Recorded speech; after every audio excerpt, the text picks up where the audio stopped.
Bonjour et bienvenue sur lamagiedesétampes.com. Aujourd'hui, je vous montre une carte très simple avec une technique qui fait wow. Ça fait plus artistique, mais c'est quand même, ça se fait en quelques minutes. Vous allez avoir besoin de 2 tampons d'encre ou vous pouvez utiliser aussi des recharges d'encre. On va presser sur nos tampons pour aller recueillir de l'encre dans notre couvercle. Ici, j'ai pris cerise carmin et Carie moulu. Et du papier d'aquarelle, c'est important parce que c'est lui qui va nous faire un bel effet en absorbant l'eau et en séchant lentement. Mais il va avoir le temps de travailler pour mélanger les couleurs. L'Aqua Painter, ici, je prends ma pointe la plus grande, la plus large, pour pouvoir travailler aisément sur ma surface qui est plus grande. Et là, ce que je vais faire, je vais aller mouiller. Je veux pas que ça soit super régulier. Donc, mon contour, je veux pas qu'il soit parfait. Et je vais aller humecter ma surface pour faire un genre de rectangle plus ou moins régulier. Et là, j'ai le temps quand même parce que mon papier d'aquarelle, il est fait pour recevoir l'eau et il va absorber lentement.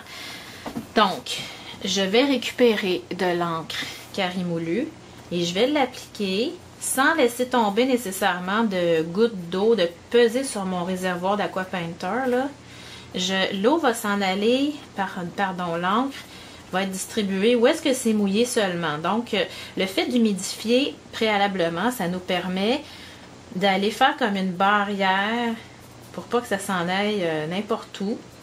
Et vous voyez, là, je me promène. Si j'avais beaucoup d'eau, j'aurais simplement, comme ici j'en ai plus, là, à toucher pour que l'eau se répande partout où c'est humide. Donc, on appelle ça, dans notre jargon, la technique wet on wet. Donc, humide sur humide ou mouillé sur mouillé. Et on peut jouer avec, là, pour aller faire des effets. Ensuite de ça, il faut être patiente. On peut laisser sécher. Il y en a aussi qui viennent des fois faire la technique avec du sel. On prend du sel de table et on vient saupoudrer. On laisse sécher ça complètement. Et en séchant, les cristaux de sel font comme des petits éclats. Ça ne fonctionne pas toujours. Il faut quand même avoir beaucoup d'eau. Moi, j'ai décidé de laisser ça nature. Ici, voyez-vous, ça commence à courir. C'est beau. Si en séchant, vous pouvez placer votre tampon d'encre pour empêcher que ça courbe trop, il va reprendre sa forme en séchant, mais c'est que si ça courbe trop, là le rouge ici, j'ai une grosse goutte, elle pourrait aller couler en dehors de la zone, et le jaune aussi, c'est aux extrémités que ça arrive souvent. Donc vous pouvez faire ça, et si vous voulez accélérer un petit peu le séchage, vous prenez un papier mouchoir ou un papier essuie-tout et vous venez juste tremper la pointe pour aller recueillir le surplus et ça va sécher plus vite. Habituellement, ce qui fait un plus beau travail, c'est de laisser sécher ça comme ça et de ne pas y toucher. C'est sûr que là, moi, pour les besoins de la vidéo, je vais accélérer avec mon pistolet chauffant, mais je trouve que ça fait un plus beau travail quand on laisse sécher naturellement.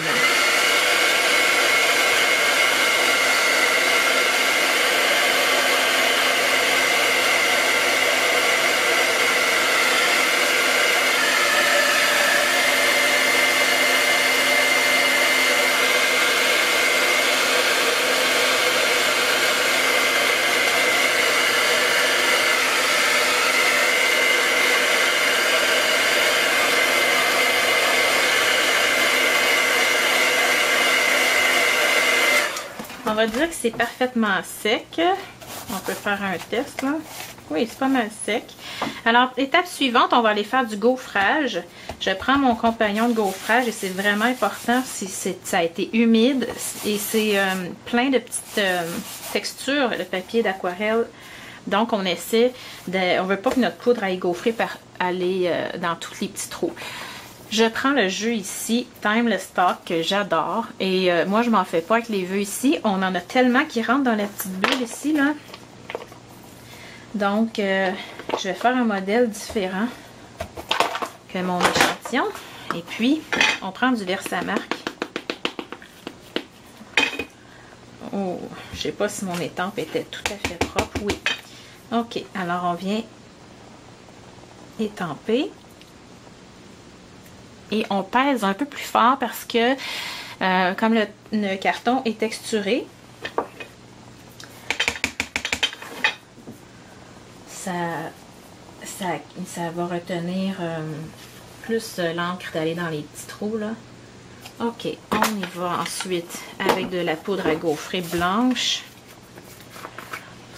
Ça aurait pu être de la noire si vous voulez un contraste plus important.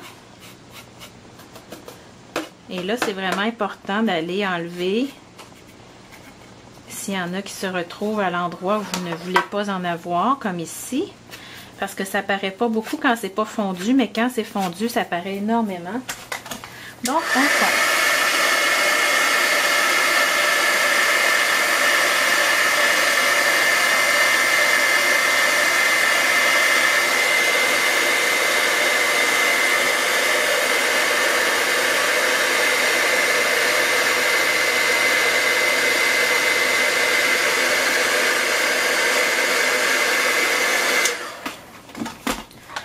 Et là, vous allez voir qu'en séchant, mon cerise carmin est devenu un petit peu plus brique, je dirais. Il perd un peu de sa force.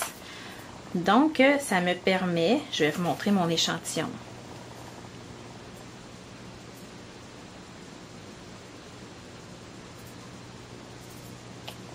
Voilà. Il faut que si je veux aller ajouter des ornements, allez m'assurer que ça fonctionne bien. Et je vais vous montrer. Là, ici, j'ai gaufré. Je crois que c'est Beauté Baroque. Avec le plioir Beauté Baroque. Peut-être que vous ne le voyez pas bien. Ici, je l'avais fait dans l'autre sens. Mais je vous propose une variante. Vous allez avoir les deux pour vous inspirer. Alors, tout simplement...